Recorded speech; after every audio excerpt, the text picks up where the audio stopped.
सर्वेभ्यो नमो नमः। देववाणी संस्कृत शिक्षा ग्रुप में एक बार पुनः आप सभी का हार्दिक स्वागत है। पिछली कक्षा में हमने विश्वपाह शब्दों के जो रूप बन रहे थे विश्वपाह शब्द के उनके बारे में अध्ययन किया था। तो उसमें केवल आपको एक उदाहरण बताया था मैंने विश्वपाह। तो वहाँ पर जस और सस दोनों विभक्तियां बताई थी, लेकिन वहाँ पर केवल जस विभक्ति में होगा। सस विभक्ति का क्या रूप बनता है वो हम आज अब अध्ययन करेंगे। ठीक है, तो आज जो हम पढ़ रहे हैं उसमें सबसे पहला सूत्र है शुद्ध नपुंसकस्य। क्या सूत्र है? शुद्ध नपुंसकस्य।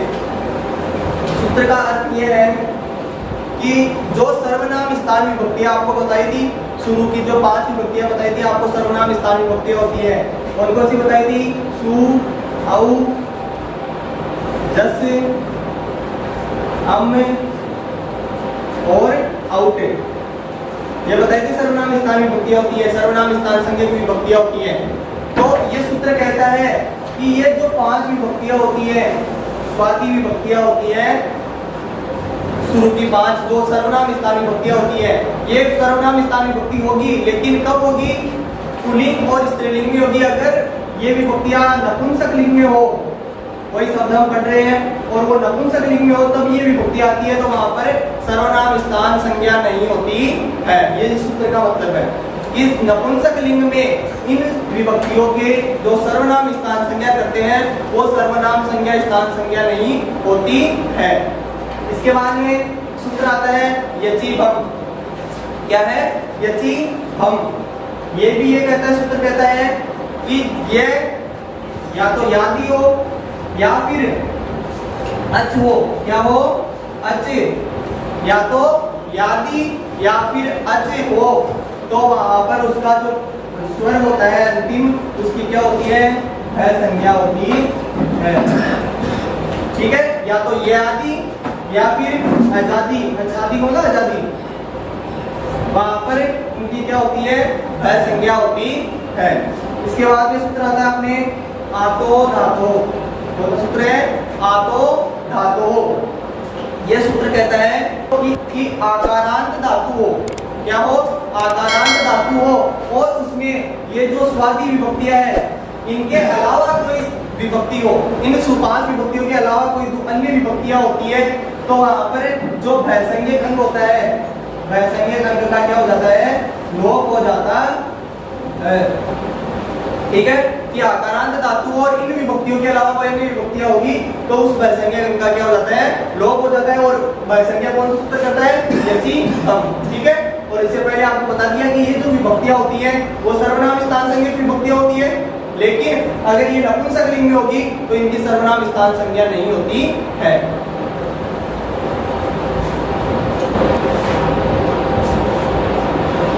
अब जो मैंने आज आपको बताया था कि सस विभक्ति का दूसरा रूप बनता है, तो वो सस विभक्ति का रूप, क्योंकि जो सु, औ, जस, अम, औट इनके रूप आपको पिछली कक्षा में बता दिए थे। आज हम सस विभक्ति के रूप देखेंगे।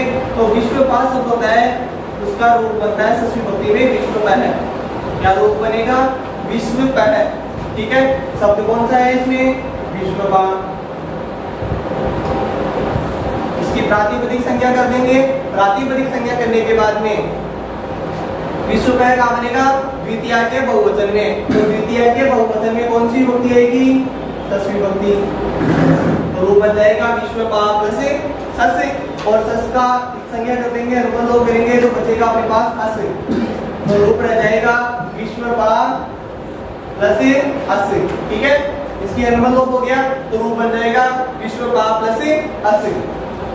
इसके बाद ये सूत्र आएगा यचिभम। कौन सा सूत्र आएगा? यचिभम। तो मैंने क्या बताया था कि जो ये अच, जो अच होता है उसकी क्या होती है? भयसंज्ञा होती है। तो यहाँ पर इस विश्वपाह शब्द है उसकी क्या कर देंगे? भयसंज्ञा कर देंगे। कौन सा सूत्र है? यचिभम। इससे क्या हो जाएगी? भयसंज्ञा। ठीक है, इसके बाद में सूत्र आता है आतो धातो। आतो धातु का अर्थ क्या बताया था कि जो आकारांत धातु होती है, तो यहाँ पे अपने पास शब्द कौन सा है? विश्वपाह शब्द है। तो यहाँ पे अंतिम क्या है? आर। तो उस अच का जो वैसंज्ञक वर्ण होता है उसकी क्या हो जाती है, लोप हो जाता है। तो यहाँ पर वैसंज्ञक की है इसकी, तो यहाँ पे सूत्र आएगा आतो धातो।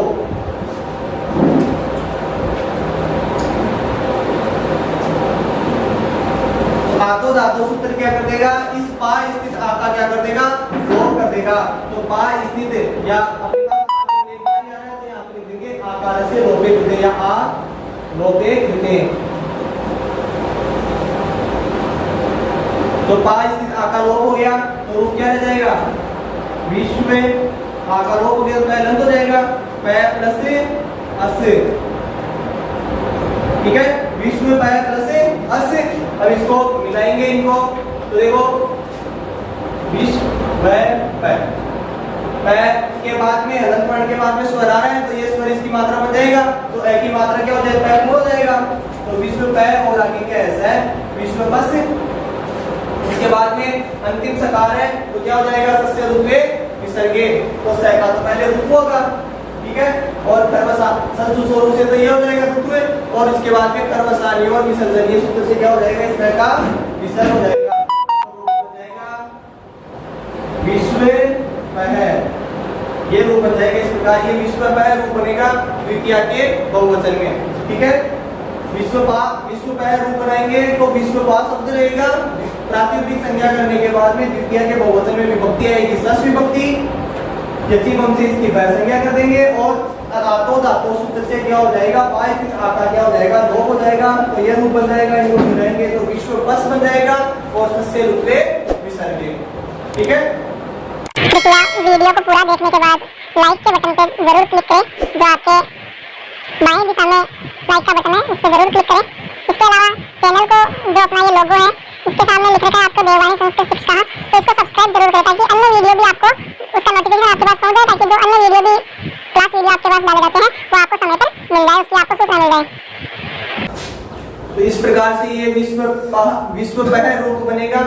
इसमें एक बार यचिबम का पूरा देख लो कि यह और अच, यह और अच वो, और उसके आगे जो सर्वनाम स्थान विभक्तियां हो यानी शुरू की जो 5 विभक्तियां हैं उनके अलावा कोई विभक्ति हो तो वहां पर क्या होता है, उसकी वै संज्ञा होती है। ठीक है, या तो ये की या फिर अच की। ठीक है, और उसके आगे क्या होनी चाहिए, 5 विभक्तियों के अलावा अन्य विभक्तियां होनी चाहिए। ठीक है, इस प्रकार इसकी इस सूत्र से क्या हो जाती है, वै संज्ञा होती है। इसके बाद में अन्य रूप बनता है विश्वपा, जो बनता है अपने तृतीया के एक वचन में। तो यहाँ पे अपने पास शब्द क्या है, विश्वपा शब्द है। तो तृतीया के एक वचन में प्रातिपदिक संज्ञा करने के बाद में तृतीया के एक वचन में विभक्ति कौन सी आती है, टा विभक्ति। और जब हम टा की संज्ञा करते हैं, किससे होगी, टा की, टू से टा की संज्ञा हो जाएगी और तस से लोप से उसका लोप हो जाएगा। तो अपने पास बचेगा क्या, आ। तो रूप बन जाएगा विश्वपा प्लस आ। वही अब देखो अन्य विभक्ति है, शुरू की 5 विभक्तियों के अलावा विभक्ति है, तो यहाँ पे सर्वनाम स्थान संज्ञा भी नहीं होगी, सॉरी सर्वनाम, ये सूत्र लगेगा यहाँ पर यचिबम। कौन सा सूत्र लगेगा, यचिबम। तो यचिबम सूत्र क्या कर देगा,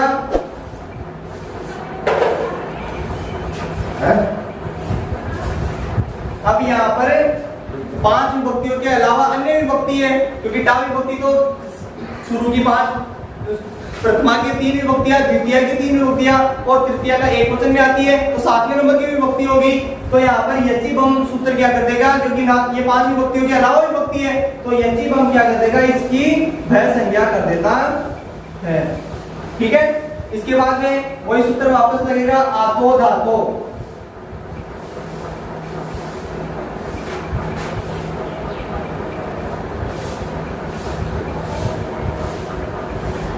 आतो धातो सूत्र से क्या हो जाएगा, वही क्या कर रहा था कि जो वैसंज्ञक अंग हो और आकारांत धातु हो तो वही आकारांत है, तो वैसंज्ञक अंग हो तो ये इसकी वैसंज्ञा कर दी। तो जो अच होता है वैसंज्ञक वर्ण होता है उसकी क्या हो जाता है, लोप हो जाता है। तो पा स्थित आ लोपे कृते, पा स्थित आ का वही लोप हो जाएगा तो रूप बन जाएगा विश्व प्लस आ, और आप में मिल जाएगा तो इसको मिला देते हैं अपन भी, तो विश्व पा। ठीक है, इस प्रकार से ये विश्वपा रूप बनता है। केवल विश्व पै की तरह ये वहां पर सस्य विभक्ति थी, सस का ए बचा था तो पै हो गया और सस्य लिखते हुए विसर्ग हुआ था। यहाँ पे टा का आ बचा तो आ बन जाएगा, तो विश्व पा रूप बन जाता है। इस प्रकार से ये रूप बनते हैं। इसके अलावा अन्य रूप बनेगा इसका विश्व भाव्याम।